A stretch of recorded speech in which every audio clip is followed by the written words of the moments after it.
Keke. Allah ina da jinin jiki da kuma bare ba. Mene? Me kika sani? Idan ki wajen ki ba. Fara uba kai. Kika ce yi tafiya sai sati dai zai dawo. Ni ma ba san zai dawo ba. Kin ka. Amma ki rainan hankali. Don ba ni ba na san zuwa gidan ki. Kika ishe ni kika addabe ni kika takura min sai da dawa ki san mijin ki zai dawo. Ba na san abin da zai sa ni in samu matsala kin gane? Kana cikin matsala ko kuma ni kana matsala ko kuma ni ina cikin matsala? Nan da ruwa da matsala ki samu ke ba gidan ki bane ba kin gane?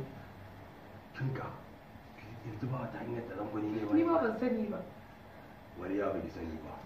Kin ka talla.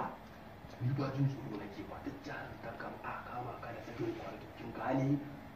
Da mala dura kai kin gane? Da ni Akwai wata kofa amma kuma kullun yana hannunsa.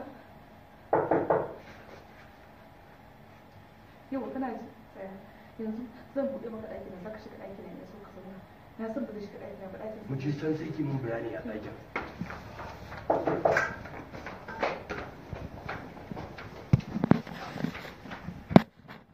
Da Aisha. Zan iya warewa ta. kana ji ka kwantar da hankalinka sun san yanzu in fita da kai.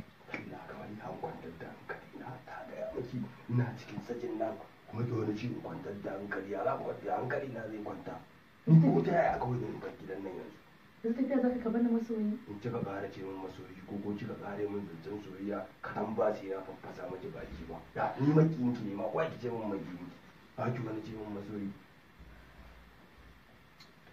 Yanzu zauna a can gurin barin ce da. An ki a zaune ni ba zan zauna a nan ba. Can zan ci ƙasar wani tsaro. Kai magana a hankali mana.